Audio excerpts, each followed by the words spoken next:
Hello, MCU fans! Today is another video in my continuing series on closing down the MCU in 2023, and of course, looking forward to all the great things to come in 2024 and beyond. Now, today's video will be ranking all 47, yes, 47, isn't that crazy? MCU Phase 1 through 5 entries. And of course, it's important to keep in mind that anytime you do a ranking video, it's going to be subjective, right? You're going to have some things you like about my list and some things you absolutely hate about my list, and that's all fine. Leave it in the comments. Don't be too brutal, but tell me your lists. Tell me your top 10 or all 47 if you want. But it doesn't matter that your list is different than mine. Neither one is right. Neither one is wrong. It's all subjective in how these movies and shows affect us. Also, keep in mind there will be spoilers for pretty much everything in the MCU. Now, when I get to the Marvels, I will call that out in advance so that you can skip past that chapter if you don't want any spoilers from that movie. But otherwise, I'm assuming you're fine with spoilers for the rest of the MCU. So let's dive right in and see what we can find out. Now, don't forget, we do have the December contest running all month long. All you have to do to enter is be a subscriber and leave a comment. One random winner will be announced on a video in early January and can choose from one of the books or steel books above. Also, keep in mind, we do have the new membership option in case you'd like to help support the channel in that way with my goal of ultimately doing this full time. But keep in mind, no matter how you support the channel, even if it's just subscribing, leaving comments, liking videos, all of that greatly helps. So thank you so much. Okay, so I'm going to use a 100-point scale over 4 different categories in an attempt to make this as objective as possible, even though we know it's 100% subjective. But it's really for myself, to force myself to think about each of these categories individually and then to try to stack rank everything. So we're going to look at the heroes, the villains, the story, and then a bonus category. For the heroes and the villains, the question will be, how were the heroes represented in this particular movie or show? Same with the villains. So a hero may get higher points in the 25 that you can get for the category in one movie, because I liked how they were represented there. And they may get lower points in another one because I didn't think they were represented very well. The story, we'll look at things like, how did the story impact me personally? And then how much do I want to rewatch it? When I'm doing a full rewatch of the MCU, is this one that I want to just skip past? Or is this one that I'm really excited to see again? And finally, the bonus will hit things like points for the musical score, maybe special effects, an awesome fight scene, etc. So 100-point scale, 25 in each of these. Also, it's important to keep in mind, I like everything in the MCU. But inherently, whenever you do a ranking, one of them has to be last. But I still think that everything in the MCU is better than most superhero movies out there. And I would say the vast majority of the MCU is better than all the superhero movies out there. So just keep that in mind. I like everything on the list, even number 47. That would be Secret Invasion. So, Secret Invasion. Heroes. I love Maria Hill. I love Nick Fury. I'm annoyed they killed Maria Hill. Enough said. And as for Nick Fury, every other scene, someone was saying, you've changed. Ever since you went in space, you're not the same. You're not the same Nick Fury. You're slower. Da-da-da-da-da-da. Yeah, I finally decided I don't know if I like this version of Nick Fury, right? I liked him a lot better in the Marvels. So they get a 12 for the heroes. Villains, oh man, they're lucky they get a 5. I mean, Gravik, he changed his motivation every other episode. He wants to kill Fury. No, he wants Fury alive. He wants to help the Skrulls. No, he wants to destroy the Earth. And no, actually, he just wants superpowers. Very frustrating. Acting was great, but the character was terrible. And then Rava/Rhodey, we all saw the reveal coming. I mean, sadly, it wasn't as impactful as it could have been. His acting was great, but the character was not. The story, so many issues, right? I mean, I didn't mind Gaia getting the Skrull powers. It was fun to watch, but then for her to be left with all of them at the end, I mean, she's the most OP character in the entire universe. It was just so bizarre. Rhodey and Ross, all of them, we didn't learn how long they were there. I mean, we didn't learn how long Ross was there, for crying out loud. And how was Rhodey shaved anyway? Did they shave him every day for the past 2 years or longer? And Ritzen's speech, oh my goodness. Basically says, I'm going to kill all the Skrulls, and Fury goes, oh, well, I'm heading to the space station. Why do I care? Oi. Bonus, though, I will give it credit for a really good romance. Honestly, that should have just been the show, I guess, right? Because that was the best part. Vara and Fury were great together. I fear we will never see Vara again, which is sad, but nonetheless, that part was really good. So Secret Invasion comes in at a 37. Now, I should stress this is not a grading scale. At least in American schools, 60 and below is an F. That is not what I'm trying to say here. I'm just saying when you look at the 100-point scale, this one gets pretty low in the scale. So does the next entry. So, number 46, Love and Thunder. That was my lowest one last year. Secret Invasion replaced it. But, so, heroes. Same type of issue. I love Thor. Thor is fantastic. I went insane with how annoying Thor was represented in this movie. They turned him into Ken, basically, from Barbie. They turned him into a beach bum, a blonde-haired beach bum. He was just an absolute dunce. It was so frustrating. He's much smarter than that. Very annoying. Mighty Thor, though, she was good. Just wasn't enough for her. Valkyrie, same thing. And then Korg, just not even going to talk about Korg. All right. Villains, really liked Gore. Wish we would have had more Gore. Gore the God Butcher barely butchered anybody. But yeah, he was great for what little we got of him. Story, okay, so this is where things, it's how the movie affected you, right? Well, I have lost a wife and a mother to cancer. So I was looking for this to be a really emotional, impactful story. And at times it was. They handled it well for what little story they gave to the cancer plotline. But, to take something from the comics that was such a big story and to reduce it to just a few impactful scenes was very frustrating. On the other hand, though, I loved Love. That was awesome how Gore sacrificed himself so she could live. So the story gets some points for that, but overall, they didn't give us enough Gore. They didn't give us enough cancer story. Just very frustrating. And then bonus, this is the only one that actually gets negative points here. The incessantly bad humor was so frustrating. So you've got Sif's arm, that was ridiculous. The infinity cones, what was up with that? A Korg gets his whole face blown off until there's nothing but a face left, singing songs during otherwise emotional scenes. And then that opening scene where Thor destroys the sacred palace and doesn't even care. Doesn't even realize he did it. Oh. 40 for Love and Thunder. Again, I liked these Secret Invasion and Love and Thunder, just they're on the bottom. All right, next, Thor the Dark World. You're going to think I don't like Thor. That's not the case. I really like Thor.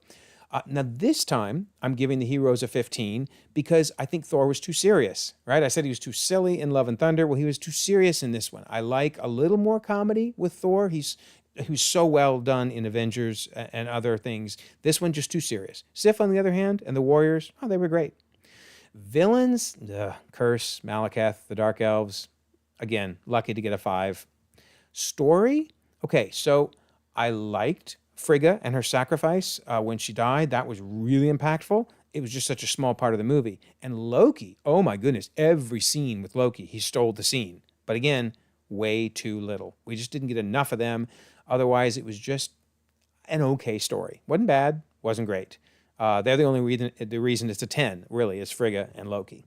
And then bonus, I'm going to give a big bonus here to the post-credit scene. In general, I don't like to reward a movie for a post-credit scene, but this one was so important. It continued the story of the Reality Stone and where it went, but also we learned about Infinity Stones.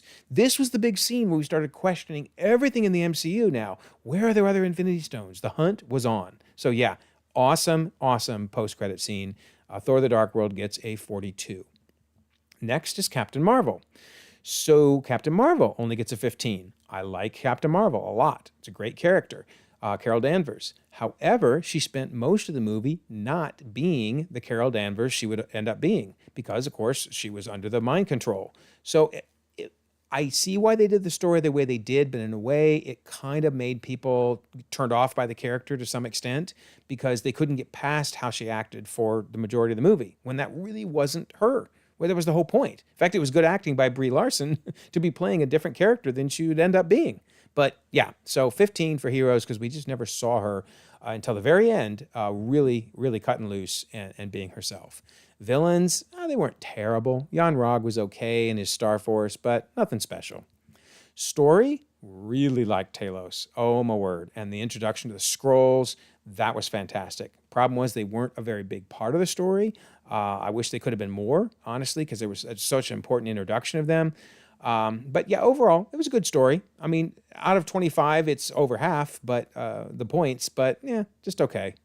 Now, bonus, I'm kind of docking the movie in this case because I didn't like all the retcons. I kind of thought the whole Fury's Eye thing, which they played up all this time, was a bit silly. It wasn't terrible, but the Flurkin thing was just a little silly. The Avengers Initiative being named after Carol, I thought that was kind of a way to try to make Captain Marvel a little more important than they needed to do by recontextualizing everything around her. Again, that kind of discounted the character because it made some people at least annoyed at her, that like they were trying to make her too important, right? Also, though, this totally erased Fury saying in Avengers that Thor was the first alien he encountered. I get it. He was lying now, is what you could say.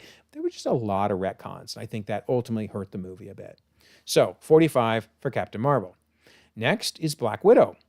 So on this one, the heroes would have been a 25 if the movie was called Yelena, because she was amazing. One of the breakout stars of Phase 4. Unfortunately, the movie was called Black Widow, and we just didn't get a lot of the Black Widow. I didn't feel like we learned much from her. We didn't learn about Budapest. That was what we were supposed to learn. We didn't learn a lot about her motivations and things. I don't know. It felt like it was more an introduction for Yelena. And then Red Guardian and Melina, they were okay. They were fine, enjoyable. The villains, So Taskmaster, I love Taskmaster in the comics. I enjoyed Taskmaster in the movie, other than this whole download information storyline they went with, where she wasn't learning the skills on her own. They were, I guess, computerized into her. I don't know. It was weird. And then Dreykov, I'm sorry, even though he was a great villain, he's a scumbag, right? He's a child trafficker, and I can't give him points. So sorry, buddy. But no, he was a good villain, but just so despicable. Story, I mean, it was a good story. It dealt with incredibly difficult topics, as I mentioned, child trafficking. I guess overall, I was frustrated because you have that fantastic opening scene where Yelena and Natasha are sent off to the Red Room, basically to be brutalized by Dreykov, and then they never resolve the fact that they should have been frustrated when they got back with Red Guardian and Melina. Those two owed them a big apology for destroying their lives, right? And they just seemed like, oh, hey, you're back. Everything's fine. It was very weird. I mean, you could argue Red Guardian and Melina kind of apologized in the fact that they helped them at the end to destroy the Red Room, but I did not like the fact that they didn't even seem to care that they sent them off to be brutalized as preteens. It was terrible. Bonus, I'm going to give it a big fat 0 for that third act, that CGI mess. I get the fact the movie was kind of patterned after James Bond. You know, the opening scene of the movie was incredible, like a Bond opening, and there were other Bond elements. So they probably were trying to pay an homage to Moonraker and its ending with the space station, but there's a problem. Moonraker is one of the least favorite movies of Bond because of that ending. It was not a Bond ending. It was just weird. Same thing here. You take a grounded movie and you throw a CGI mess at us. Ugh, did not like the end. So Black Widow gets a 45. Next is Iron Man 2. So heroes on this one. I love Iron Man. I love Iron Man. I struggled a bit with how they handled the demon in the bottle storyline from the comics, his alcoholism, because, they made him go from being very likable in the first movie. He was arrogant, yes, but still likable, to just being an utter jerk. You wanted Rhodey to punch him out, which I guess that was the idea, so maybe it was a good story then. But I did not like how Tony was portrayed.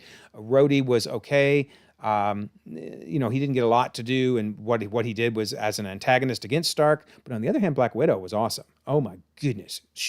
That fight scene in the hallway was incredible, but they sexualized her so much that I can't give it as many points as I would like to. There's no way they could have made this movie today with some of the lines. Post Me Too era, no way. Anyway, villains, Justin Hammer, unbelievable. Love him. I think he's coming back. Can't wait to see him again. Whiplash, very forgettable. Very, very forgettable. Story, I kind of touched on this. I just didn't like how they handled Demon in the Bottle. I didn't like him dying, at death's door for most of the movie, and so then it made him act really obnoxious the whole movie. I don't know, it just kind of felt off, but it's not a terrible story. It's still good. It's just not one of my favorite.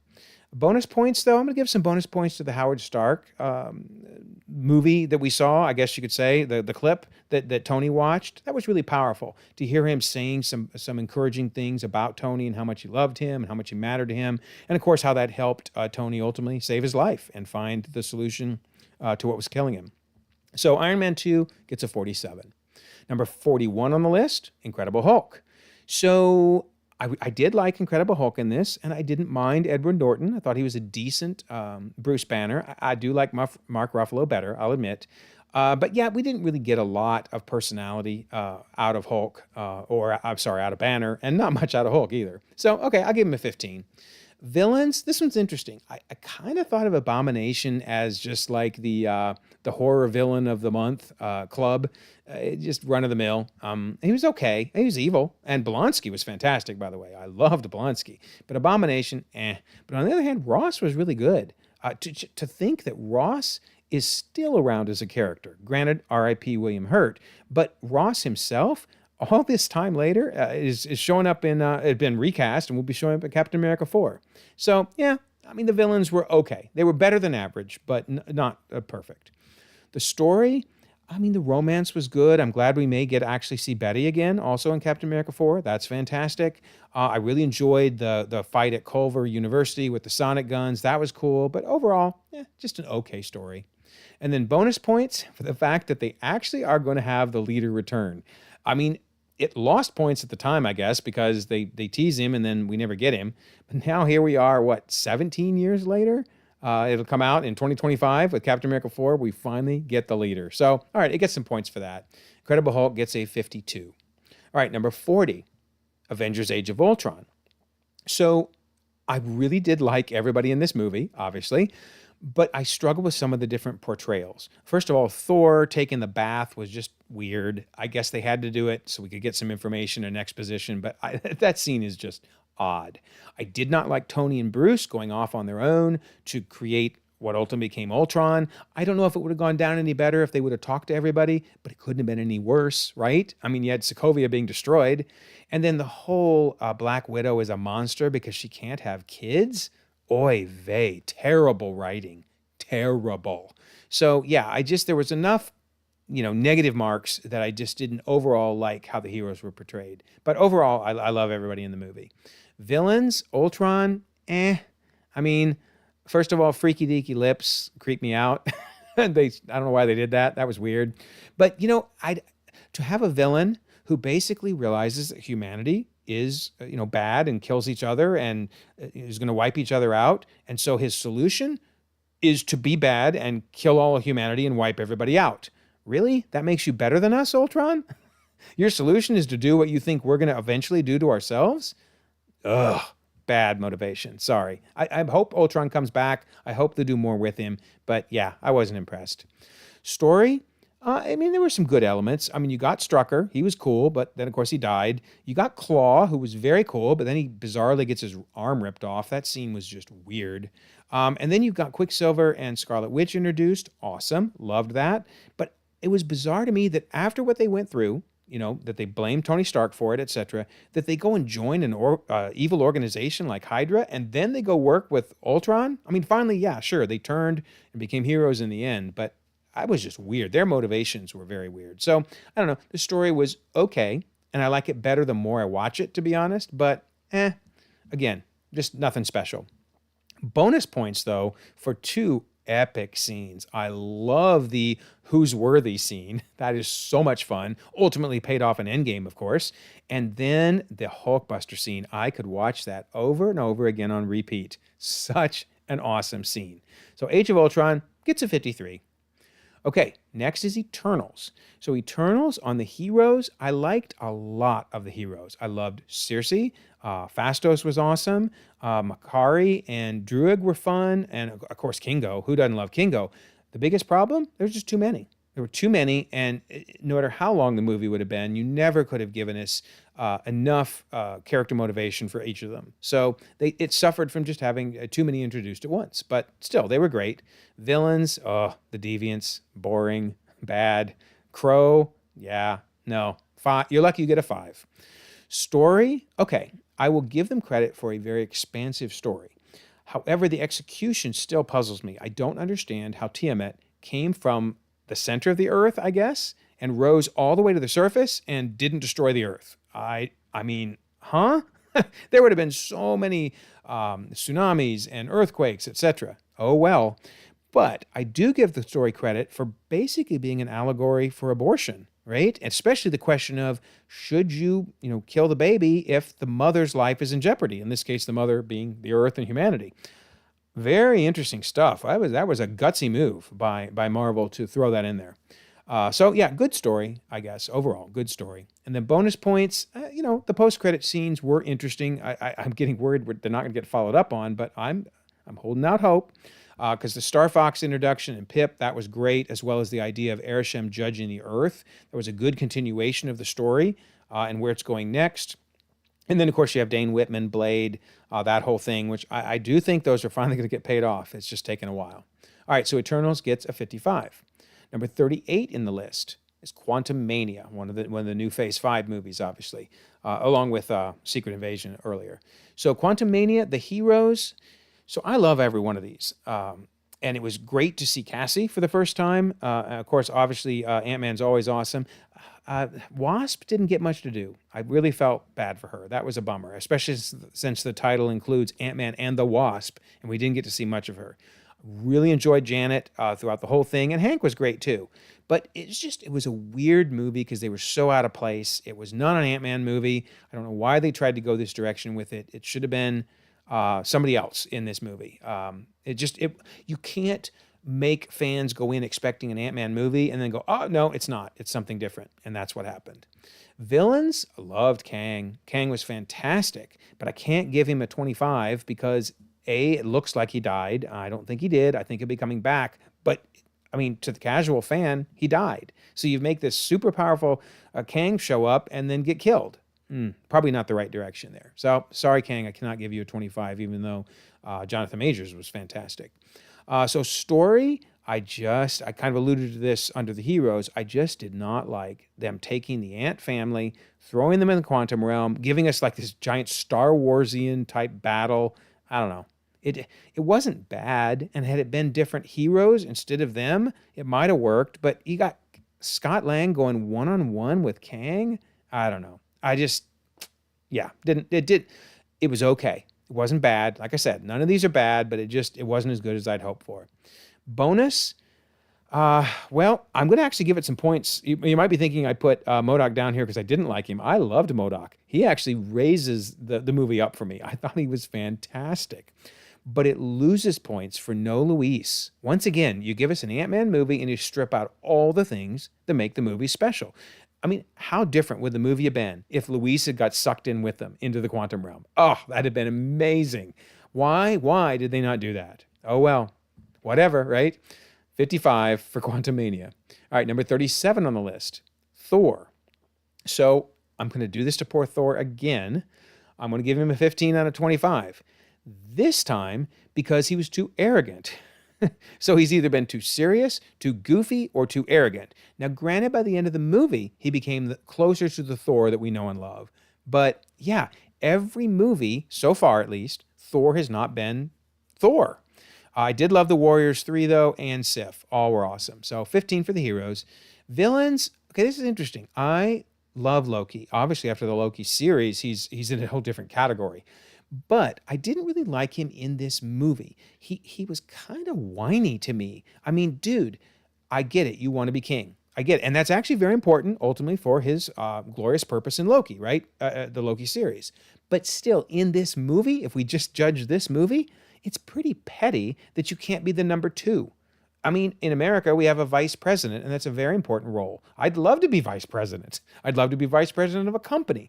He could have been the number 2. Nope, he wanted to be number 1, and he does all the terrible things just because he couldn't be king. I guess it just felt a little whiny for me. But otherwise, I love Loki. Story, there were a lot of good elements to it. Thor, becoming worthy was fantastic. I thought the romance with Jane Foster was really good. Just overall, the story didn't rise above anything super special. And bonus, I'm going to give bonus points for Anthony Hopkins as Odin. He was amazing. I really, really enjoyed him. I've heard some people say like he was sleepwalking through it, didn't really care. I don't know. All I know is the performance to me was fantastic. He did everything I would expect Odin to do. And actually, in the comics, I hated Odin. Odin drove me nuts. And yet I loved him in this movie. He was just perfect. So Thor gets a 57. Okay, then we have I Am Groot Season 1. Now, during my teaser for the year-end closing stuff, I mentioned that in my mind, I Am Groot is kind of like the benchmark. You want to reach I Am Groot level. I say that because I Am Groot is nothing special, but it's nothing bad. It's just there. It's just fun. It's just silly, dumb fun. And it succeeded at that perfectly. I'm giving it a 25 because Baby Groot was awesome. But so I'm also saying that any movie or show beneath I Am Groot probably didn't, live up to everything we would expect from an MCU movie. But everything from here out, I think, is pretty awesome. Anyway, so thank you, I Am Groot, for being our benchmark. So yeah, as a hero, I thought I Am Groot, he was awesome. Villains, they were silly. They weren't meant to be anything special, but they were fun, enjoyable. Story, again, it was nothing special. In fact, it's below 12 and a half, I guess, is the midpoint. It's only getting a 10, but it was just fun. It's just a fun show. And bonus, I'm actually going to give it a nice 15 for the bonus points for giving us a little bit of lore on how he got out of that flower pot that we saw him in the end of the first Guardians movie. That was kind of fun. Continued that story perfectly. So yeah, I Am Groot gets a nice 60. Again, it's where we all want to be or above. And speaking of, next is I Am Groot Season 2, which I do feel just barely, but definitely improved upon the first season. Once again, cute little I Am Groot gets a 25. From the hero standpoint, wouldn't have asked for anything different. Villains, still nothing super special, although I will say the Snowbot was pretty awesome. And it looks like he could come back, right? At the end, we saw that eye, so we never know. Snowbot may return. Story, once again, it just did what it was supposed to do. It was cute. I really liked some of the jokes. Getting sucked up in the vacuum, that was hysterical. The ice cream truck, there was just a lot of good humor. And bonus points, I'm going to give good bonus points for the Watcher's appearance. I kind of thought he was going to be in it for like 5 seconds, and this was a selling point, but, just to get us to watch I Am Groot, but he would be not important to the story. No, he was through the whole story. It was epic. I really, really enjoyed his appearance. So yeah, I Am Groot, Season 2 gets a 61. Okay, Ant-Man and the Wasp. So I've said before, I really like both Ant-Man and the Wasp. They were fantastic. My problem, and the only reason they're not getting a 25 on this, is because the movie was Ant-Man and the Wasp, and yet we barely saw them working together as a team. We didn't see a lot of the Wasp. Once again, she always seems to get shortchanged. That's very frustrating. But I would have expected in a movie where they're both in the title for them to be working together, and they weren't. They were pretty much at odds for most of the movie. Villains, Ghost was okay. I wanted a little bit more, but I don't know what I would have done differently. So Ghost was fine.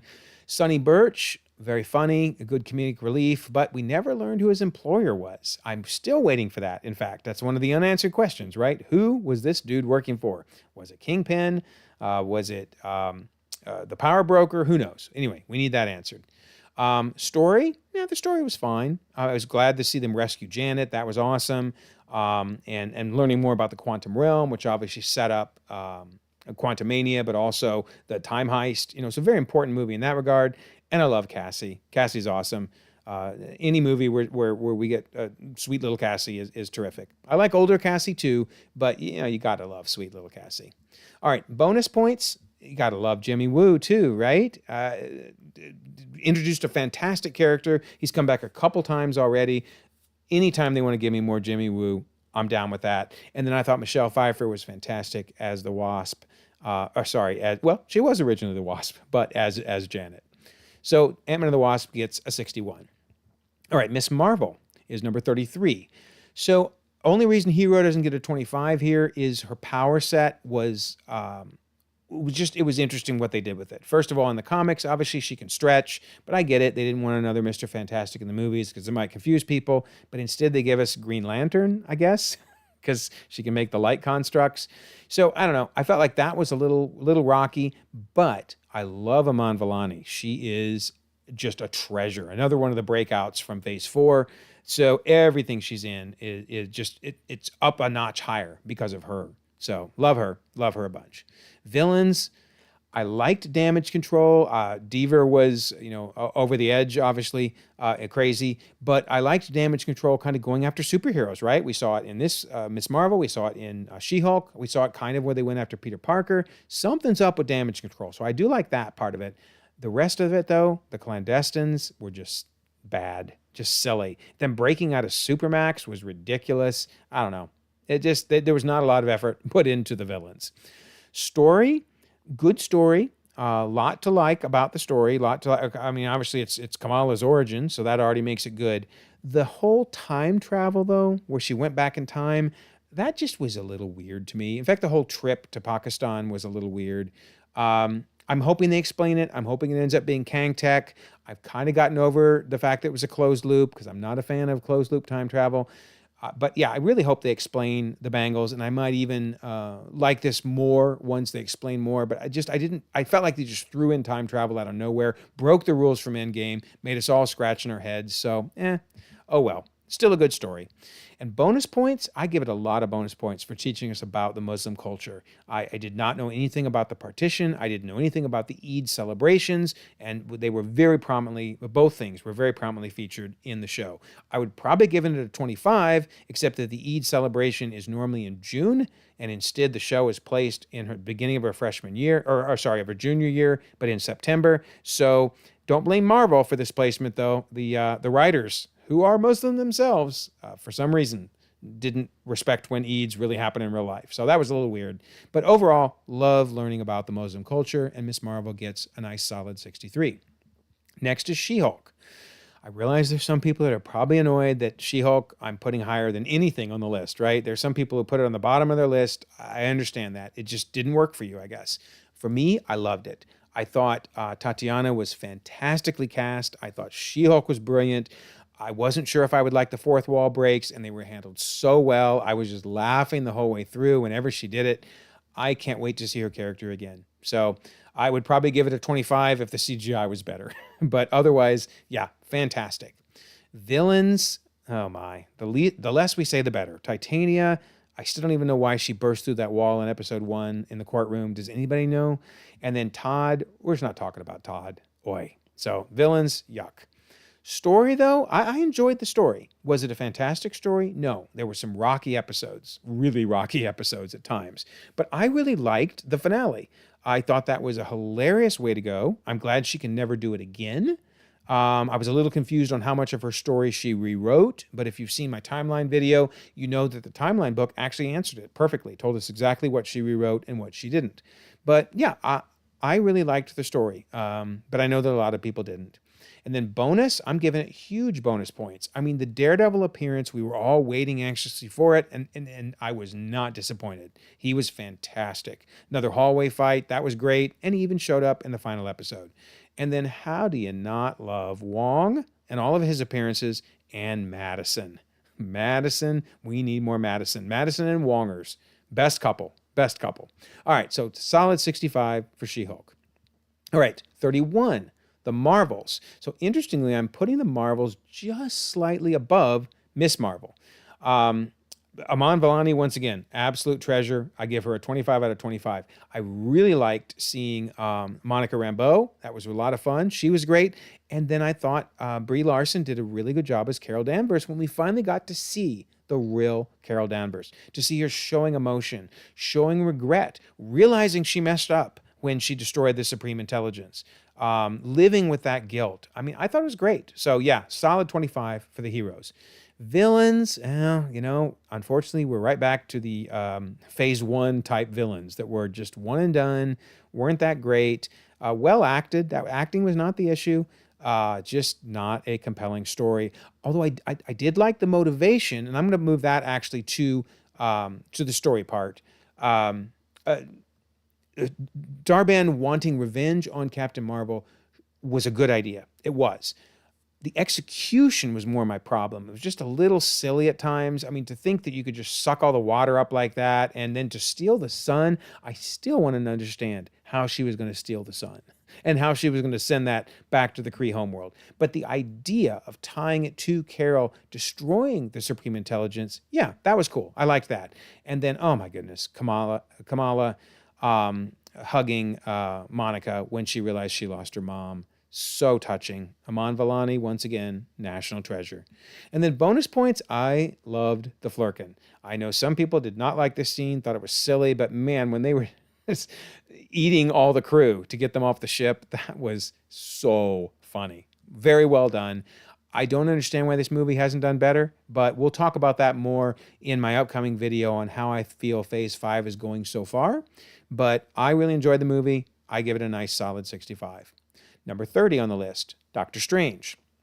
So, Doctor Strange is a fantastic character. I would have given him a 25, but this was an origin story, so we spent a lot of time with him being uber arrogant. Kind of reminds me of Tony Stark's origin story, right? Rich dude, arrogant, has a mighty fall, is humbled, and then comes back a better person. So, and that's why, by the way, Doctor Strange and Tony Stark went after each other so much. They're kind of the same personality, and they probably hate it in each other. They hate seeing the arrogance in each other. But anyway, I would give him a 25, except, origin story, and a lot of the time he was not the character we ultimately got to see. Villains, Caecilius, okay. He was okay. Nothing great, but just okay. Dormammu, on the other hand, was fantastic. So I guess they're going to average out to a 12, because we didn't get to see much of Dormammu, or I'd give him more points. Story, yeah, story was good. Like I said, it kind of reminded me a lot of Iron Man's story, but still there was enough differences to it, and it was nice to see Stephen making that recovery from being so bad to everybody, to Christine. Oh my gosh, he was so mean to Christine. But to see him turning it around was really good. And then bonus points for the unbelievably touching death of the Ancient One. That was so powerful when she talked about she knew this time was coming. She'd seen the future. She knew this moment was arriving, and she tried to just freeze it for as long as she could to slow it down. And then eventually, she let it happen. That was really cool. And then the whole time looping thing with Dormammu as well. So they had some really cool time-related parts of this show, or of the movie. So 67 for Doctor Strange. All right, number 29, What If Season 1. Now, Season 2 hasn't come out yet, obviously, so it won't be on my list for this year. But I will break it down when it comes out. But What If Season 1, I really enjoyed What If. I thought it was fun. Now, for heroes, the new heroes, yeah, really enjoyed them. Captain Carter was great. T'Challa Star-Lord was great. Obviously, R.I.P. Chadwick Boseman won't be voiced by him anymore if he comes back, but he was great. The problem is, because it's What If, right? It's hard to get attached to these heroes because they don't feel like they're going to have any, relevance in the main storyline, although I hope they do. Plus, like, they die every 5 minutes. I mean, did we see Tony Stark die 60 times or something? So it's just hard to get attached to them, but the portrayals were still good. So I enjoyed the heroes. Villains, I thought, were really good. Killmonger was fantastic. Infinity Ultron was very interesting with the stones. And obviously, Arnim Zola coming back was great. Story, okay, I'm going to knock it a bit because I don't feel like they really explained how it works within the greater multiverse. And I did a video. If you haven't seen it, go check it out, because I think finally I've got a better understanding now, but no help from the show itself. They just didn't really explain the lore or the mythos. Like, where is the Watcher? Sure, he's in some type of nexus, pocket dimension, or whatever. Tell us more about that. I could have handled a good episode of just learning what's his motivation. Why is he there? Where did he come from?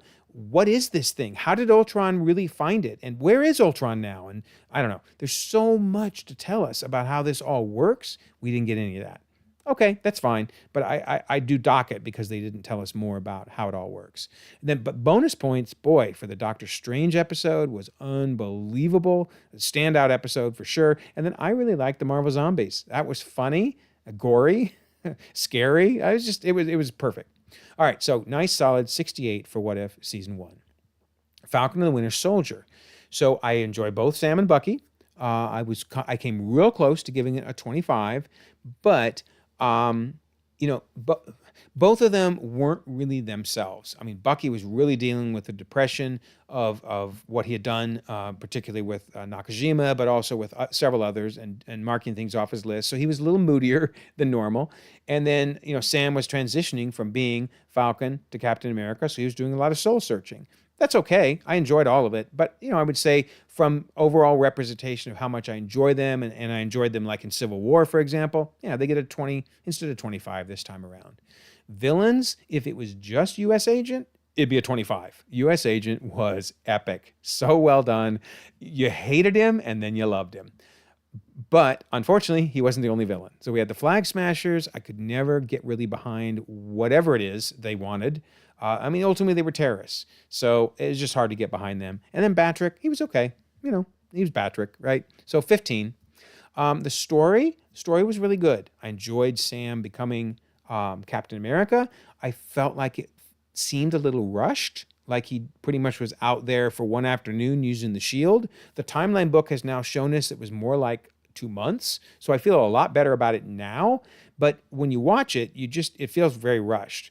On the flip side, though, oh my goodness, I loved the scene with U.S. Agent killing that dude with the shield, and how gutsy was it for Disney to put blood on the Captain America shield, for crying out loud. I don't think there'd been any blood, or hardly any, in anything up to this point. And then you get it splattered all over the shield. That was just so impactful. Amazing. All right, and bonus points, I really loved Isaiah Bradley. It brought back memories and allegories to the Tuskegee affair, which, if you don't know anything about that, look that up. A terrible situation in American history. And then Zemo. Love me some Zemo. And hey, then you make him go dancing on top of that. Yeah, you get good points for that. All right, so Falcon and the Winter Soldier gets a 70. Number 27, Ant-Man. So I love Ant-Man. I know I keep not giving him a 25, and I really want to. I'm giving him a 20 because we just didn't really see him using his abilities until near the end of the movie, because obviously it was an origin story. So I enjoyed him a lot more, again, in things like Civil War in particular, Endgame, etc. But yeah, he was great. Nice, solid 20. Villains, corporate greed man, Wall Street man, who ultimately gets a suit and then attacks everyone. He was okay. Darren Cross was a good villain, but nothing out of the ordinary. Story, really enjoyed the heist elements of the story. Loved Luis and his crew. And again, Cassie, you just got to love Cassie. She's so cute, so sweet. And her relationship with Scott in particular was amazing. And bonus points, there's just a lot of good stuff to love about this movie. The battle with Falcon, which besides being really cool, was very important because it led right into what happened in Civil War. So that was awesome. And then the way they used the Pym particles for things like the Thomas the Train and the giant ant, etc. Very well done. So Ant-Man gets a nice solid 70. Number 26, Doctor Strange and the Multiverse of Madness. Okay, this is one of the first where I'm just flat out, giving a 25 with no regrets for the heroes. Doctor Strange was fantastic in this. I enjoyed him from beginning to end. Wong was great. And then America Chavez, yet another breakout star from Phase 4. We had a lot of good new characters come out of Phase 4, and America was definitely one of those. So solid 25 for the heroes. Villains, I love Wanda. I adore Wanda. The only reason this does not get a solid 25 is they didn't do a good enough job of explaining how she went from Wanda in WandaVision to Wanda in Multiverse of Madness. If you were paying attention, you knew she's been reading the Darkhold for a year. That would make anyone go nuts, right? And she's searching for her kids. But they just didn't really do a good enough job. They could have had just a little bit more dialogue to really tie that in together. But nonetheless, besides that, Wanda was amazing. Story-wise, I would give it more points, but they called it Multiverse of Madness, and we really didn't see that much of the multiverse. Yes, we saw the Illuminati, and we saw that awesome trip through about 8 or 9 different universes at once when they went through the paint and the cube and the noir, etc. But they just advertised it to be something that it wasn't intended to be. So, obviously the trailers made it seem like it was something special too, but even the title. So, yeah, it was a good story, but it just wasn't necessarily the Multiverse of Madness. And I think Deadpool 3 will show us, it should be Deadpool 3 in the Multiverse of Madness, right? Bonus, though, I'll give good bonus for the Illuminati. They didn't last long. They were wiped out pretty fast, but that was pretty cool, too. And it gave us, fan favorite Krasinski as Mr. Fantastic, brought back Anson Mount as Black Bolt. We got a version of Agent Carter, and then Captain Marvel as Marie Rambeau. I mean, it was a nice, and of course, Professor X. So yeah, it was good. Nice solid 75 for Doctor Strange and the Multiverse of Madness. Number 25, Iron Man 3. Now, I know for a lot of people, you probably don't have this one as high on the list as I do. I really enjoyed it. I'm giving Tony Stark a solid 25, even though you could argue, he was suffering from post-traumatic stress syndrome and anxiety attacks the whole time. But I loved that. First of all, my dad, who was in the Vietnam War, had major PTSD. I saw what it did to him. So to see it happening to Tony Stark, that really felt that pain for him. And they did it really, really well. And then I liked Iron Patriot as well. Rhodey, I thought was great in this. They were a lot of fun together. And it's just fun to see Stark without all his tech, having to use his brains. And we're reminded he's a genius. So very cool. A nice solid 25 for the heroes. Villains, and had it actually been the real Mandarin from the comics, probably would be a lot higher. But instead, it's the fake Mandarin, which we'll get to that in a second. But then our actual villain is that. It's Killian shooting fire. Oh well, it wasn't terrible, but it wasn't great. Story-wise, though, I liked the Mandarin twist. Yeah, there was the briefest of the moment where I felt cheated. But even in the theater, I immediately turned to, no, this is actually pretty funny. This was well done. All right, bravo, Marvel, bravo. So I didn't have an issue with it, but how you reacted to the Mandarin twist is probably determines where this movie places on your list, right? And then, as I said, I really liked the PTSD with Tony. I thought that was very well done. I enjoyed his relationship with Harvey Keener, the kid. That was really cool. It's just a really good story.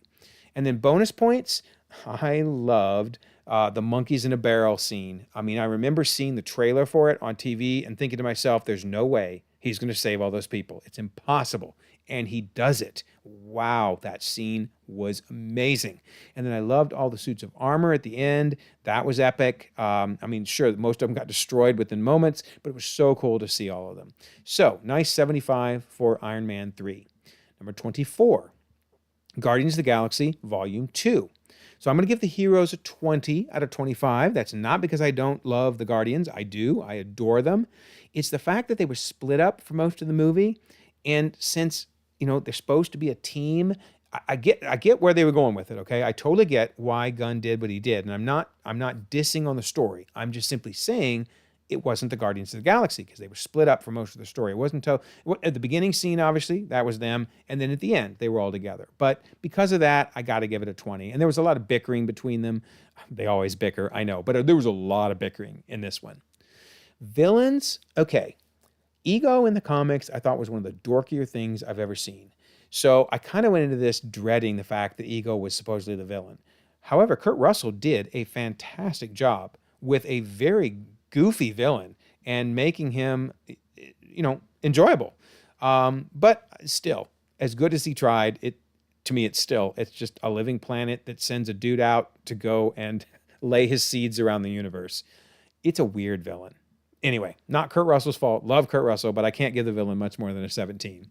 The story, I already covered the fact that it was a little rough for me that they were split up for so much of the story, but I did really like Ego being his dad and tying in the celestial heritage, answering the question from obviously Guardians #1. And then, boy, it was really intense when he revealed that he killed Star-Lord's mom. Oh man, what a scene. I would probably have given it a 25, in fact, for the movie overall. Other than Aisha, that whole storyline didn't work for me. I didn't like her. I didn't like the Sovereign. They were all strange. I didn't like Rocket stealing the Harbulary batteries. That was a plot device that ended up being the way that they end up saving themselves at the end of the movie. But he did it on a lark and almost got them killed. I mean, the whole scene with them being chased was funny, but they should have died. They should have died like 8 or 9 times over. So I don't know. I just thought it was a little too cartoonish for me. But I did like her in Guardians 3 when Aisha came back. So, all right, bonus points. Boy, the Yondu death. Wow, was that intense. Has to be one of the saddest deaths in the MCU. I mean, you got Aunt May. There are others, and Iron Man, obviously. But man, Yondu's, that was intense and amazing. So, all right, solid 77 for Guardians Volume 2. Number 23, Hawkeye. I never would have thought a series with the name Hawkeye would even get my attention, would capture my attention, and would make me actually like it. I did. I loved it. Hawkeye was great in this, as was Kate Bishop, yet another breakout star from Phase 4. Several fantastic new faces added to the MCU in Phase 4. So yeah, I wouldn't have changed a thing. They were both incredible together. Villains, okay. Yelena, 30 out of 25, right? She was awesome. I adore Yelena. Kingpin would have been a 25, other than he was a little too silly for me in the end. It's funny, because I guess in the comics, he wore that ridiculous outfit, and so it was Vincent D'Onofrio's idea to wear it, but it looked silly. The hat and that flower shirt, no. But it was just, he was a little too cartoony. He's going to be done better. I know he is by the time we see him in Echo and Daredevil Born Again. And then Echo was okay. She was great. I loved having a deaf character, a villain in this case. But yeah, I am very excited actually for the Echo series now that we've seen the trailers for it. But overall, villains, when you round it all out, a 20. Story. Okay, so I did like the story. It wasn't a complex story by any means, but I liked it overall. I probably would have given it a higher ranking. I just didn't really like the LARPers. I didn't like Hawkeye having to get his costume back from them and that kind of silly scene. And there were some funny moments to it, but it was a little silly. And then for them to actually end up helping in the end and running inside and putting on their costumes, I don't know. It was just a little silly for me. But then the whole series was, right? The whole series was just lighthearted. I get that. But the LARPers were a bit too much for me. Bonus points, though, for the absolutely epically Christmas. It was just drenched in Christmas. Can't wait to watch it again this holiday season. It was very, very, very well done. All right, so a solid 80 for Hawkeye. All right, number 22. So, Captain America, the First Avenger. Now, I know I've said many times under heroes that because of the origins and they're not the person we ultimately come to see later, that I can't give them a solid 25. In this case, Steve Rogers was the same person before he became a superhero and the same person after, and that's what makes him such an awesome character, right? I mean, he just has the heart for anybody being picked on. He doesn't like bullies. I can do this all day, all of that. Just Chris Evans brought Captain America to life. So yeah, solid 25 in his very first outing. Then you also get Peggy Carter, obviously. She was fantastic. And the Howling Commandos, Bucky, etc. Solid 25. Villains, I love the Red Skull. I really should give it a 25, but I was miffed they killed him. And yes, I know he does come back in Endgame, but if you're just watching the movie, you think he's dead. So, all right, he only gets, and we didn't see a lot of him until near the end. So yeah, I can't give it a solid 25, although Arnim Zola makes it close. Arnim Zola was awesome as well. So great villains, just needed more of them, I guess. Story, thought the story was great. I thought Peggy and Steve's romance was amazing. Erskine was awesome. The pep talk he gives to Steve Rogers about, being the same person you are today. Remember that. Remember who you are so that when you have your powers, when you have your strength, you'll still be that person. That was amazing. And then Chester was also awesome.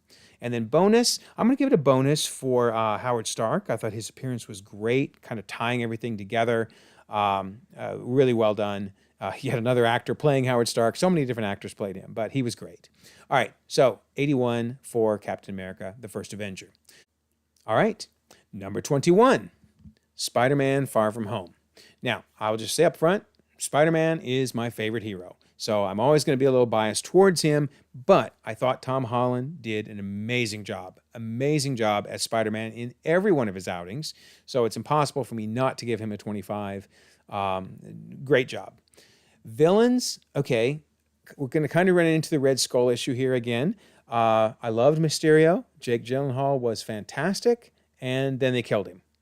Why? Why did they kill him? Now, I know there's some debates on whether he's really dead or not. I covered that more fully in my State of Villainy video, why I think he is dead, or at least even if he's not dead, he's irrelevant because everybody knows his tricks now. But oh my goodness, he was a fantastic villain. And William, it was great to have William coming back all the way from Iron Man #1. But yeah, simply for killing him, I have to give it only a 21. Story, okay, I really did like the story. I did. I admit, going into the movie, though, I kind of thought maybe from the teases we were going to get, Molten Man, Sandman, looked like maybe Cyclone from the comics, Hydra Man. Nope, none of them. They're all his illusions, which was fine. I love Mysterio, but yeah, it was a little disappointing. So the story overall was enjoyable. It was fun. It had some fantastic battles between Spider-Man and Mysterio. That one where Mysterio just drops all the illusions on him was amazing. But overall, I'm just going to give it a 15 because, darn it, I didn't get the villains I wanted. Then bonus, I'm going to give this some really good bonus points for the post-credit scenes, which, unlike some post credits that are teasing future things that, have nothing to do with the movie, we've seen some of those, right? These were great extensions from the movie. Turns out Mysterio has outed him, and we know his identity, and we learn that Talos and Soren have been playing Fury and Hill. And where on the earth is Fury, right, at this point? So, yeah, very, very cool. Give a nice solid 81 for Spider-Man Far From Home. All right, number 20. Shang-Chi and the Legend of the Ten Rings. Another good example of a breakout star from Phase 4. I thought Shang-Chi was fantastic. Loved everything about him, his story. Loved his martial arts. He was great. Katie was great. Zhai Ling was also great. Solid 25 for the heroes.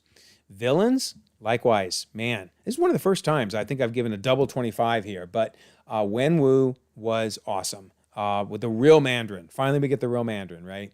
And then his whole story of trying to find his wife, who he thought was trapped behind the gate, and how he was tricked into that, into freeing the Dweller in Darkness. Really, really cool. So 25 for the villain. Story, I would probably give it also a 25, but I didn't really like the CGI ending. It was a little much for an otherwise very grounded movie. We kind of went from this martial arts film in Jackie Chan type style fights to this crazy battle that was almost hard to follow what was going on, honestly. I still enjoyed it, but I can't give it a 25. Bonus, okay, this is interesting. So I really liked the post-credit scene. I really liked the different Avengers showing up and Wong and trying to figure out where on earth this signal was coming from and what the rings were all about. But I'm a little concerned that Shang-Chi now has the rings and may be using them, because I want him to be martial arts Shang-Chi, not OP ring-wearing Shang-Chi. So who knows? We'll have to see in his next appearance what he does. I just hope it doesn't change him from fundamentally the awesome superhero that we got out of this movie. So we'll see. Depending on how his next appearance works out, I may give this more points in the future. But so for now, 83 for Shang-Chi. Number 19, Moon Knight. So another fantastic origin for the hero. They kept you guessing from the beginning. And maybe that's why I liked it so much, because we saw the different personalities, the Stephen and the Mark, and eventually the Jake. Fantastically acted, really compelling hero. And then Layla. That was a big surprise. Did not expect her to become a superhero at the end, and I thought she was great. So solid 25 for the heroes.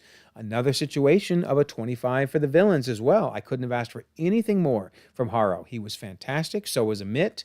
Now, I do know I've knocked in the past when they killed the hero, but that's because, the villain. So like in Red Skull and Mysterio's case, but that's because I wanted them to return. On the other hand, I thought Haro's story was done. I thought it was a good way to end it. There wasn't anything more to do with him. And his death at Jake's hands, I thought was perfect. So I'm okay. I'm okay with him dying in this case. Sure, I'd love to see him again if they bring him back somehow. But I thought it was perfect. So 25. Story-wise, really good story. How they went into the dissociative disorder syndrome, and we learned so much about it. And it was well acted. That was fantastic. I would probably give it a solid 25, except the kaiju battle. Another one of those special effects, third act things. It was a little much. It was still cool, but probably more than it needed for an otherwise fairly grounded story. And then bonus, So this is interesting. I give it good points for portraying the afterlife. We've seen several examples of the afterlife, whether it was Valhalla, um, or the ancestral plane, etc. But I was a little concerned with how Moon Knight so easily returned from the afterlife, and we may see that with Jane Foster if she comes back in the next Thor movie. Death needs to have meaning, and I'm a little worried it's kind of a revolving door with some of these afterlives, but we'll see. We'll see. But I did enjoy the story nonetheless, and it was really kind of cool to see, what the afterlife was like for Moon Knight. All right, so 85 for Moon Knight. Number 18, Werewolf by Night. Really enjoyed Jack and Ted. They were both fantastic, great in their first outing.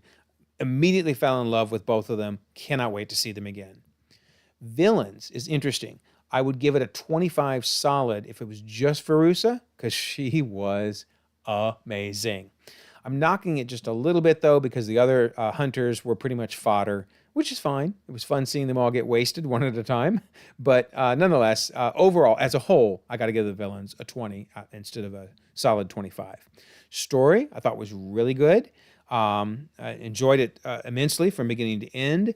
The only drawback I felt was we just kind of left not knowing where on Earth they're located. I mean, are they even on our Earth? Are they in our universe? Are they in the past? Are they in the future? That's okay. I don't care. They don't need to have answered those questions, but it maybe took a little bit away from me because, I'm a timeline wonk. And then bonus points just for going full horror. Wow. I mean, it was a perfect Halloween special. And by the way, I watched it when it came out in color this year. I thought that was just as good as well. I thought it wouldn't be as good.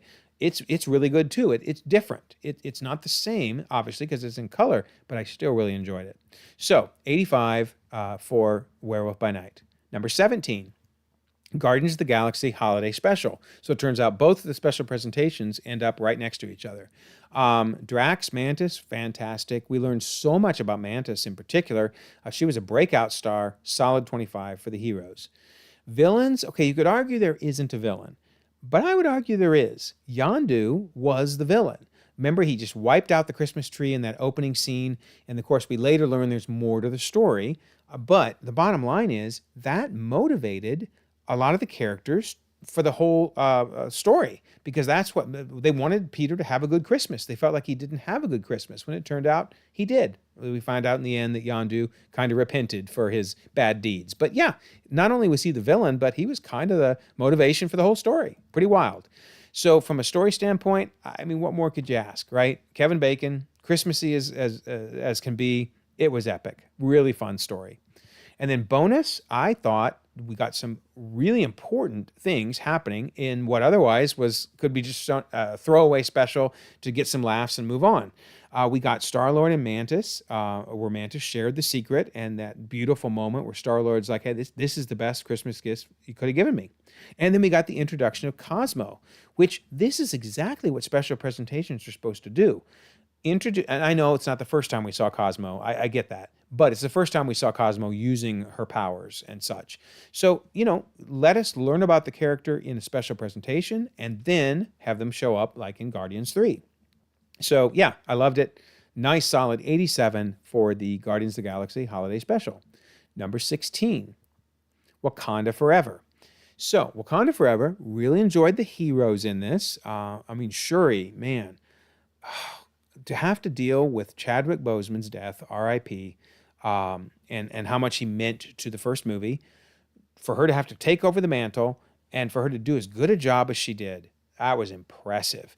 Obviously, I love Okoye. Nakia was fantastic, and Ironheart was great for her first outing. Got me really interested in her series. I want to know more about her.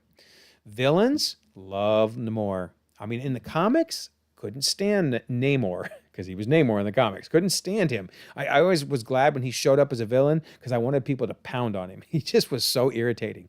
But I love Namor in this movie. They really made him a complex character and was just fantastic. Story, okay. So story is interesting. Obviously, it was a very difficult movie to make. So I'm not knocking it for its difficult topic that it had to tackle, a la T'Challa's death. and also R.I.P. Chadwick's death, that it did very, very well.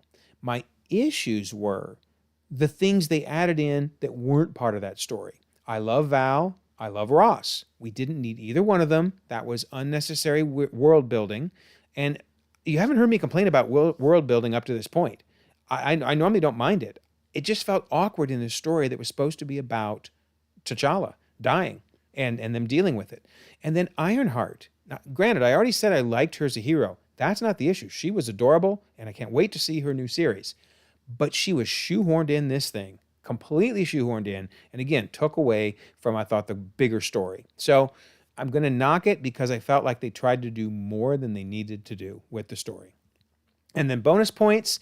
Oh, man, you got to love T'Challa Jr. That just it was such a beautiful moment to have him in it, to have him be, the legacy of T'Challa. Now, I don't know whether Kang's going to zap him with some time gun and age him up 10 years or what they're going to do. So it'll be interesting to see where they go from here. But nonetheless, for this movie, it was a perfect way to tie it all together. So 88 for Wakanda Forever. Number 15, Captain America Civil War. So solid 25 for the heroes. It's amazing that they had so many heroes in this movie, and yet everybody got a moment to shine. Everybody gave us a moment where we could laugh, we could wince, we felt sad, whether it was Iron Man and Cap fighting at the end. They did a fantastic job juggling the heroes. Villains, I love Zemo. I mentioned that before. But I just felt in this movie, his motivation made sense, but his plan, he was so lucky anything worked. I mean, everything could have fallen apart if people would have just talked to each other and done a little more research. Instead, everything worked. It worked perfectly, but man, he was relying on a lot of pieces falling into place. So he was okay. He was a good villain, but could have been better. Story, as I mentioned, I think some of the plot devices to make it all work was a little shaky, but I loved Winter Soldier being the one that ended up killing Howard and Maria Stark. I know we kind of had that hint in earlier movies, but to see it was really impactful. And of course, the final fight between Iron Man and Cap was so emotional. Wow, was that well done. So yeah, great job. Very good story. And then bonus points for introducing two new heroes and doing both of them effortlessly and perfectly. I wouldn't have changed a thing. I cannot believe how well they brought them both in so then they could go off to their own movies. Brilliant job. All right, solid 88 for Captain America Civil War. Number 14, Guardians of the Galaxy Volume 3. Okay, so under heroes, the only reason I can't give it a 25 is because Gamora wasn't Gamora, right? It's not anybody's fault. I mean, it's what had to happen for Infinity War and Endgame, and I think it was the right move to make. I know it didn't make Gunn real happy because he had to figure out what to do. But, so, they didn't really get to be their full team. But otherwise, they were awesome. So just barely knocking it a little bit for that situation. Villains, I thought the villains were great. I guess the only reason, this is kind of the Dreykov situation, but I do love High Evolutionary so much, but he was so despicable. I hated him. So, all right, I can't give you a solid 25 just because the animal cruelty, you were so bad, but still, he was awesome. And I loved his War Pig, Behemoth, etc. They were great too. So yeah, very, very good villains. Probably should just give it a 25, but in fact, the fact they didn't kill him was amazing. Check out my State of Villainy video if you want to know more on that. But yeah, he's not dead. Very, very amazing. But overall story, 25. Fantastic. Rocket's origin was amazing. His friends and their tragic death was so painful. The way it helped bring to light how wrong it is to do animal cruelty, as you see on the right there with the experimentation. So great story handling a very, very difficult topic. And then bonus points for the incredible hallway fight scene. I mean, I still think Daredevil's was probably the best ever, But man, this is right up there. It was so well choreographed. I mean, granted, they cheated a little bit versus the Daredevil one was, I don't think there was any CGI in that. But still, second best hallway scene for sure. For sure. So Guardians of the Galaxy Volume 3, nice solid 90. Number 13, Spider-Man Homecoming. Now, again, I already mentioned Spider-Man's my favorite hero, so he's always going to get a 25 unless he's just poorly represented. And I think, once again, he was perfectly portrayed by Tom Holland. Villains, 25. Man, Vulture in the comics, I always thought was kind of goofy. And they made him downright scary in this. Michael Keaton was fantastic as the Vulture. Story, really enjoyed the story. Now, if anything, it might have suffered initially because he was in kind of a really powerful suit with the insta-kill and some of that. But yet, they still found ways to make you fear for his life. Obviously, when he had to go back to his rinky-dink suit there, I was scared for him the whole time. You're like, he's going to die. He's going to die. But even when he had the specialized suit, when he was up on top of the Washington Monument, once again, I was like, oh my gosh, he's going to die. That was really scary. So the fact that they managed to make you really feel for him, even though he had a very, very high-tech suit, was very impressive writing. And then bonus points for that turn at the end, man. Did not see that coming. Obviously, I mean, I'm a big Spider-Man fan from the comics, and that's clearly a deviation from the comics, but it was so well done. Loved it. Nice solid 90 for Spider-Man Homecoming. All right, just going to say in advance, this next one is where you'll probably leave the most comments, because I got a lot of comments last year as well. Number 12, Infinity War. So I'm going to do something preemptive here. Again, it's my list, I know, but to try to justify why I don't put it any higher than number 12, notice this is Rotten Tomatoes. Look in the upper right-hand corner. Rotten Tomatoes critic score actually ranks at number 15, and this is just of the movies. I'm only bringing it up to say you can hate me. I don't mind. You can tell me how wrong I am, but I'm not alone. So, in fact, I put it higher than Rotten Tomatoes did. I put it 3 higher. So anyway, why am I putting it at number 12 when a lot of people have it as number 1? All right, Heroes, easy 25. Easy 25. They juggled everybody again perfectly. I felt like no one was shortchanged. I understood everybody's motivations. I understood how they were. I loved seeing them interact with each other, right? To have Tony Stark and Doctor Strange interact, to have the Guardians interact with them, with Spider-Man and Strange and Tony. And there's just so much cool. And Black Panther working there with Cap and Black Widow and Bucky. Side by side with Bucky, right? I mean, Black Panther and Bucky. Who would have thought? Anyway, Heroes, fantastic. Villain, another 25, right? You cannot beat Thanos as a villain. Probably the best villain across all of the MCU so far. Love him. Story. Okay, so let's talk about this and why, for me, this is, again, it's just my personal list, but why this story doesn't work as well for me as the 11 that are above it. I loved the blip. That was fantastic. Who saw that coming, that they were going to lose, right? I mean, we all were stunned. We knew they were coming back, right? You're not going to kill Spider-Man, but still, so impactful.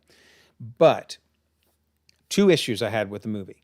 Number 1, the whole Star-Lord thing, not Star-Lord himself, but I felt like everybody else should have helped Star-Lord not attack Thanos. I mean, I realized they were all busy, so they couldn't jump him and tackle him, but they could have just said, hey, Peter, listen, hear me. You can do whatever you want to him in 5 seconds. Please give us 5 seconds. But everybody treated him like he was an idiot. You know, just saying, stop, get over it. It doesn't matter that Gamora died. You know, they weren't helping him. They were almost goading him into what he did. So I'm kind of annoyed that everybody blames Star-Lord for the blip.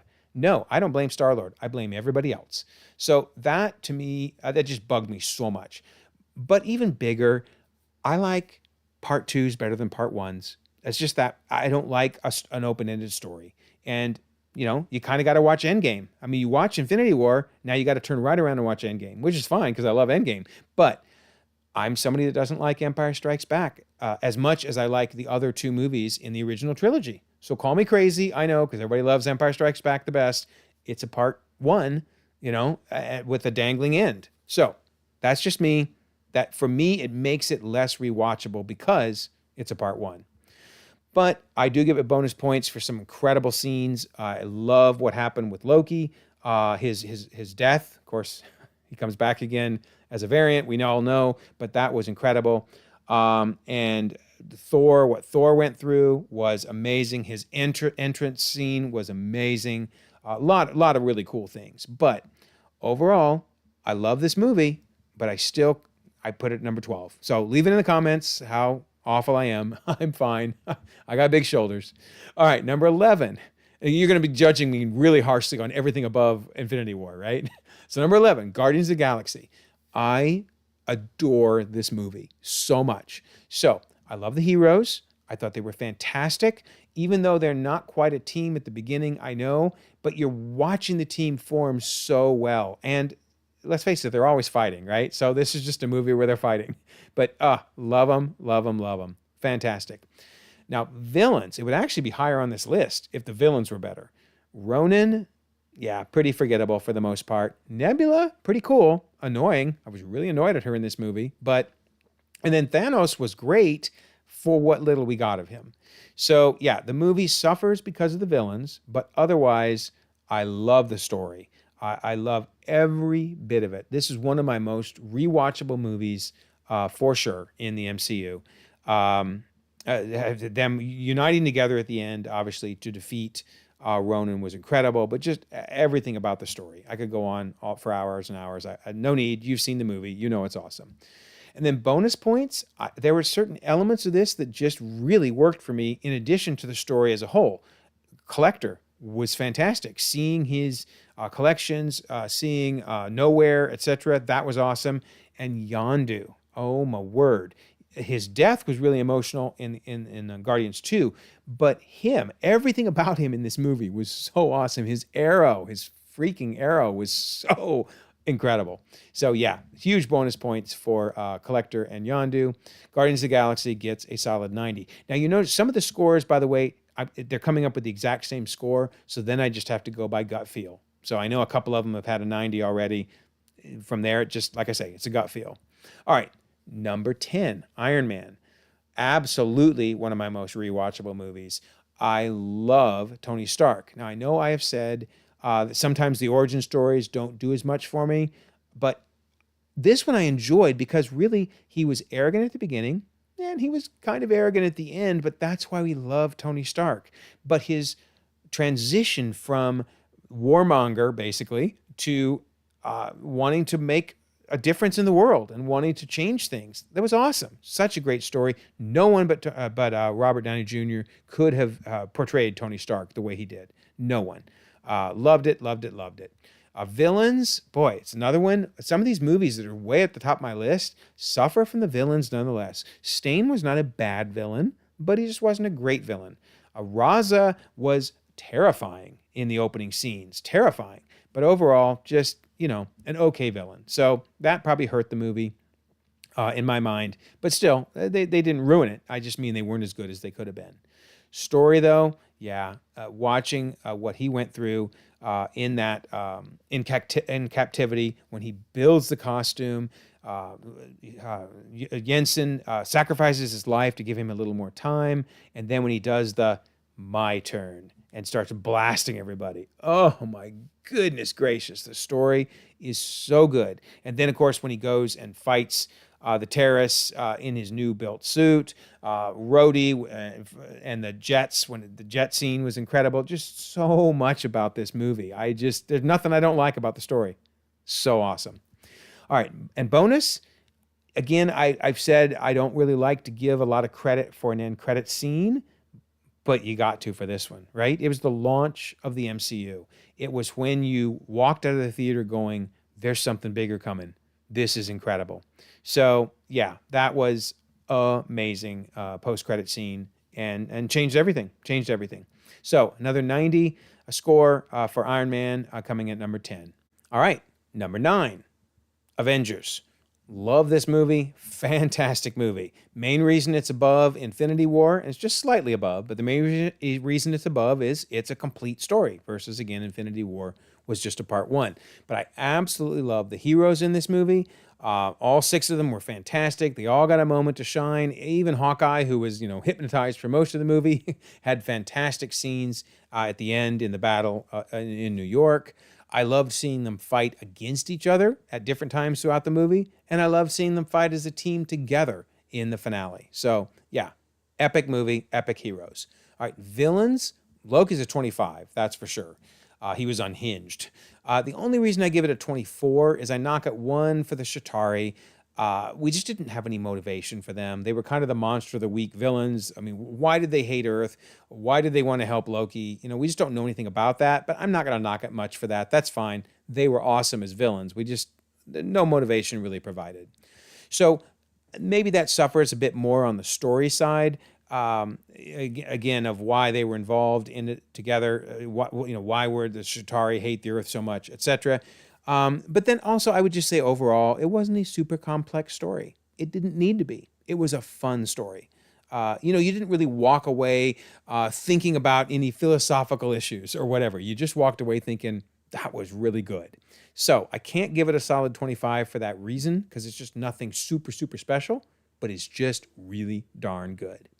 And bonus points, just for some of the really cool things in the movie. I loved Hulk versus Thor. That was fantastic. Such a fun fight. And I loved Thor versus Iron Man versus Cap. That was incredible. Incredible. So yeah, so many great moments throughout this movie. Nice solid 94 for Avengers. All right, number 8, Spider-Man No Way Home. I know for some people this was knocked down on their list because it was all fan service, etc. And you know what? It was. It was all fan service from start to end, and I loved every minute of it. I mean, who would have ever thought we wouldn't just get one Spider-Man, but we would get 3? That they would bring together 20 years, basically, of Spider-Man into this movie. Unbelievable. It was like a dream come true as a longtime Spider-Man fan. Loved all 3 Spider-Men. Incredible. Villains. Who would have thought we would get all these villains together? 5 of the main villains from those earlier Spider-Man movies. Totally epic. Fantastic. Loved every bit of it. Now, the story itself, okay, this is where I would knock it a little bit. I mean, there were some definite plot contrivances to make it all work. Didn't we expect that? I mean, how else are you going to explain 5 villains from different points in time, each of them, from the Spider-Man movies, and 2 other Spider-Man coming to our universe? It was going to have some plot contrivances, right? You let it go, you sit back, and you enjoy the story. But yeah, not the most advanced, technically well-written story ever. That's fine, no problem. And then bonus points for Aunt May. Oh my goodness, what a death scene. The realization that basically the 3 Spider-Man the Tom Holland Spider-Man movies were his origin story, leading up to finally her uttering the "with great power comes great responsibility" line. Oh my goodness. Incredible. So, loved this movie from beginning to end, could rewatch it over and over again. Nice solid 25 for Spider-Man No Way Home. Number 7, Avengers Endgame. You were probably wondering when this was finally going to come on the list. Heroes in this one, amazing again. The time heist heroes, they got a lot more time, a lot more screen time, obviously, but they were all fantastic. But then even in the portal scene, everybody got a moment to shine. Yes, it was fan service, but it was incredible fan service. Villain, once again, Thanos. In fact, this was kind of fun to me because it was Thanos without the rings.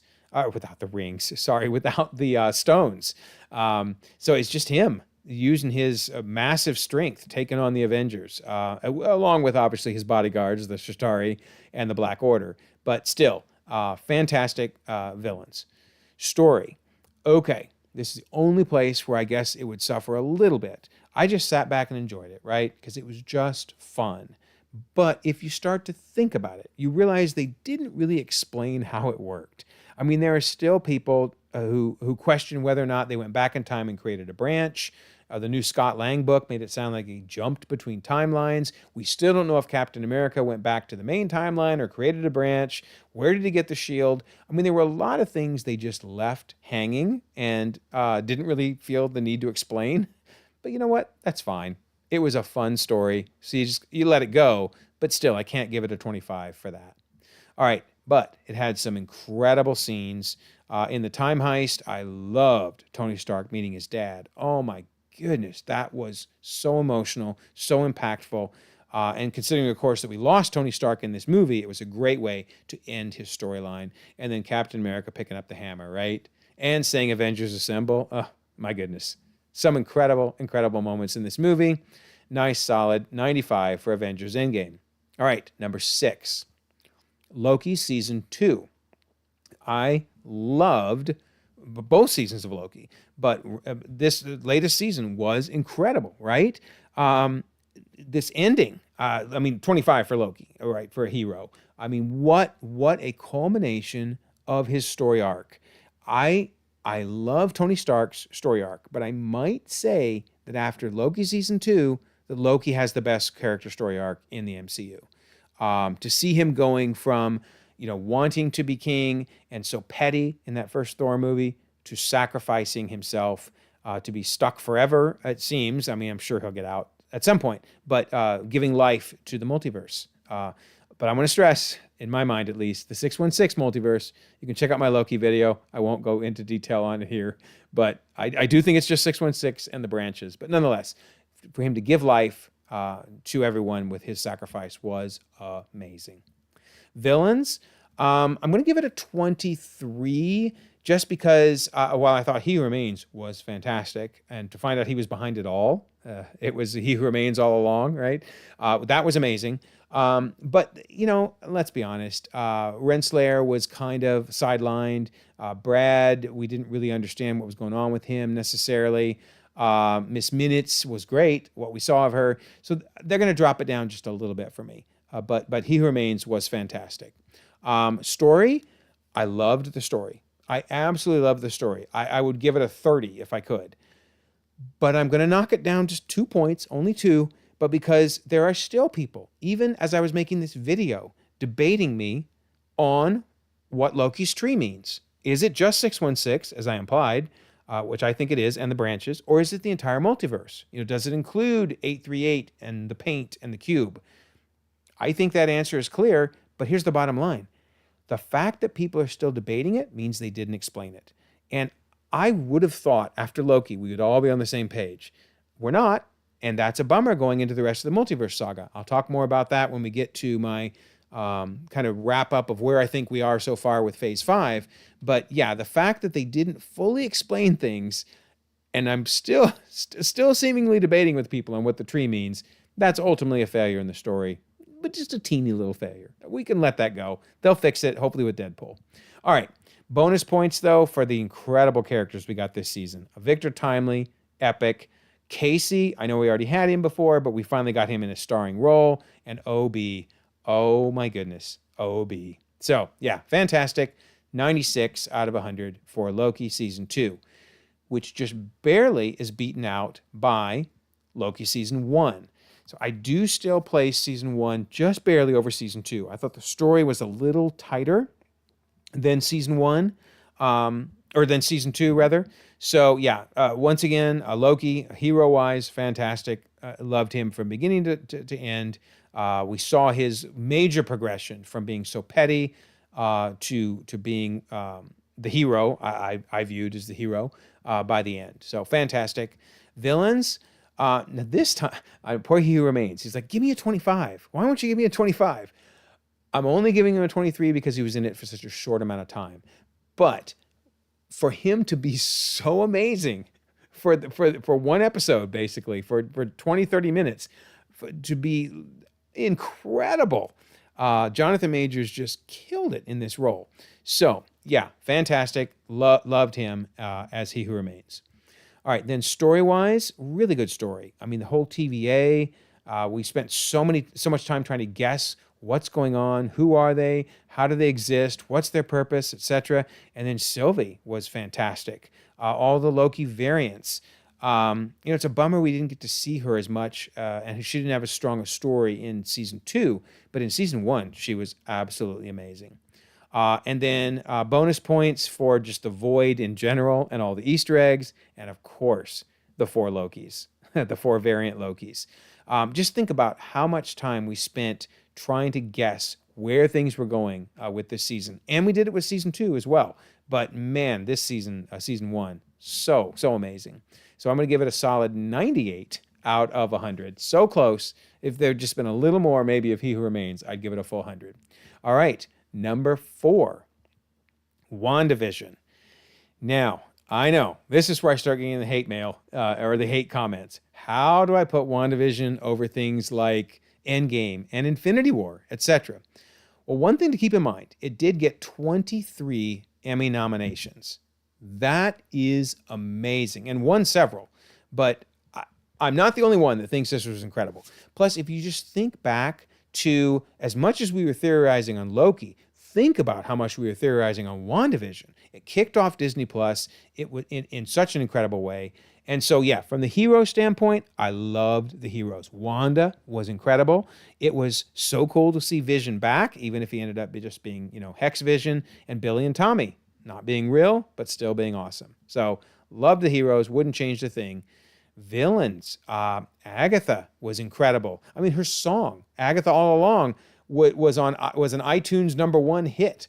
It's just the impact of this series. It's easy to forget because there's so many other things that we really love about the MCU. But this was a really impactful series.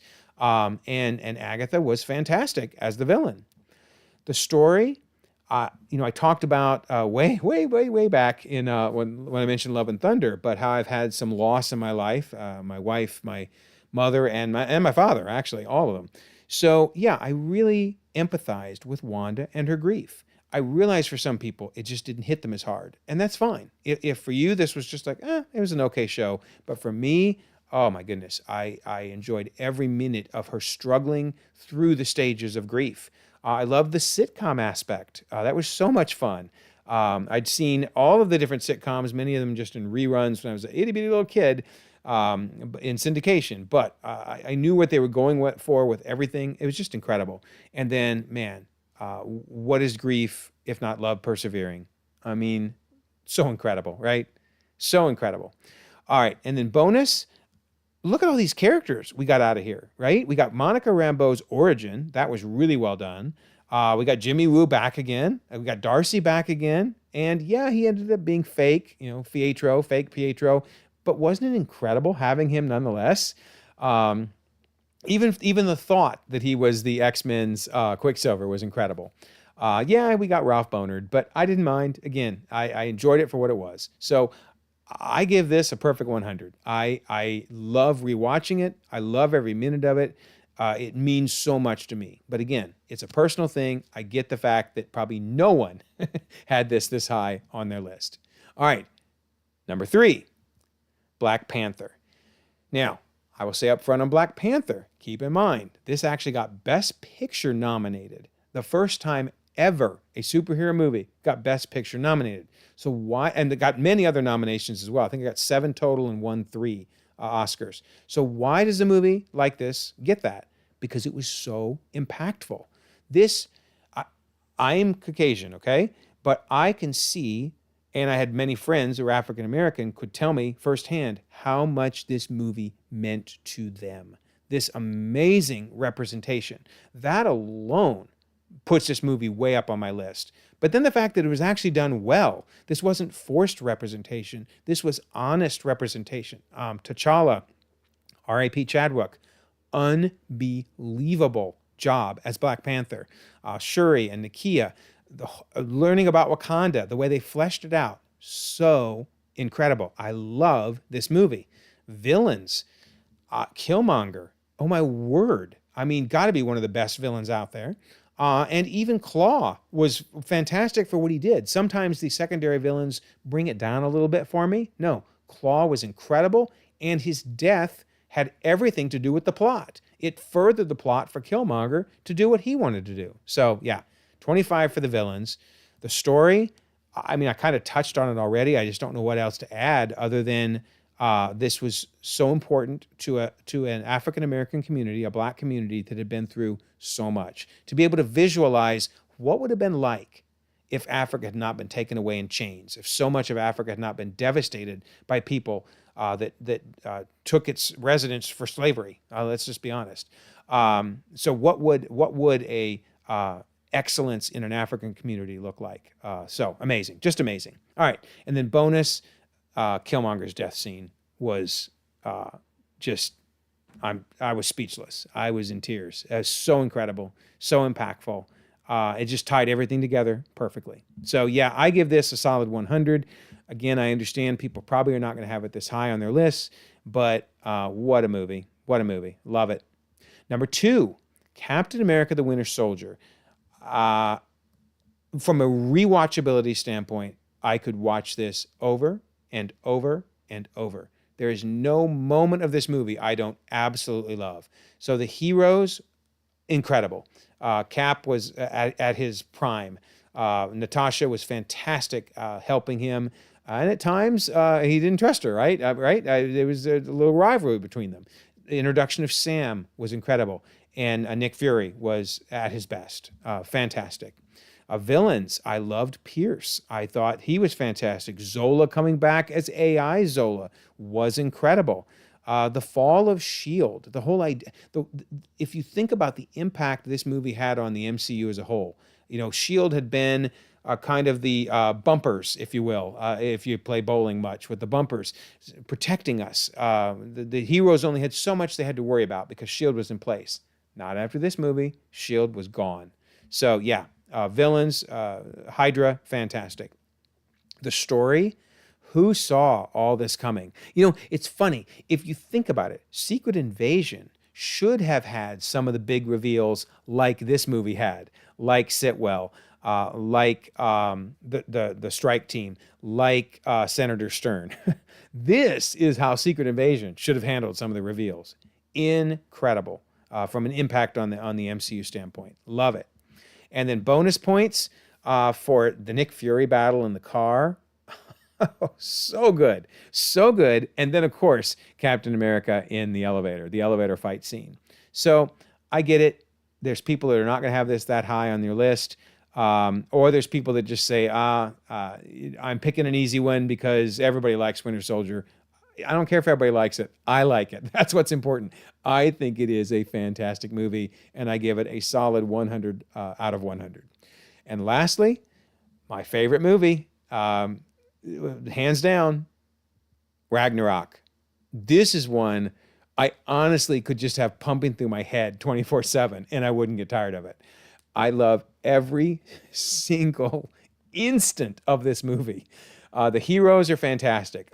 Thor, obviously. This, finally, remember I've said, every time Thor has gotten a 15 or maybe a 20, he gets a 25 out of 25 for sure. But so does the Hulk. Hulk was awesome. Valkyrie was awesome.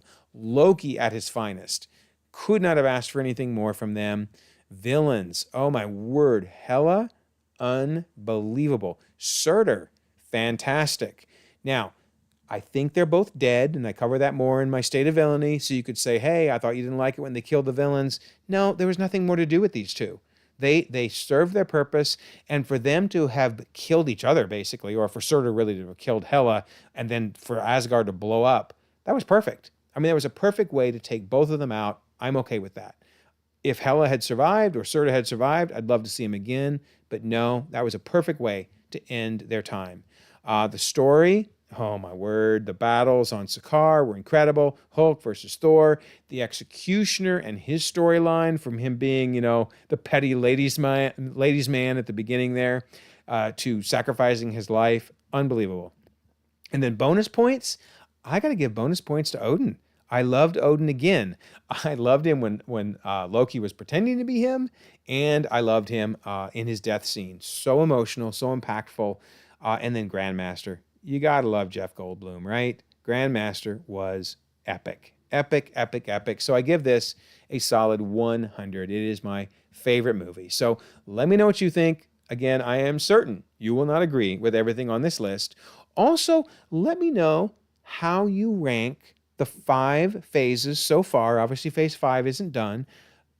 By the numbers, when I run the math, the way my ranking worked out was number 3 was my favorite phase, followed by 4, followed by 2, followed by 1, and then followed by 5. So let me know where you're at. I think that's also interesting to look at. So in my case, I was I'm not so much doing it from a gut feel, but I really looked at these numbers to see how it all weighed out. But still, let me know what you think and where you would rank the phases.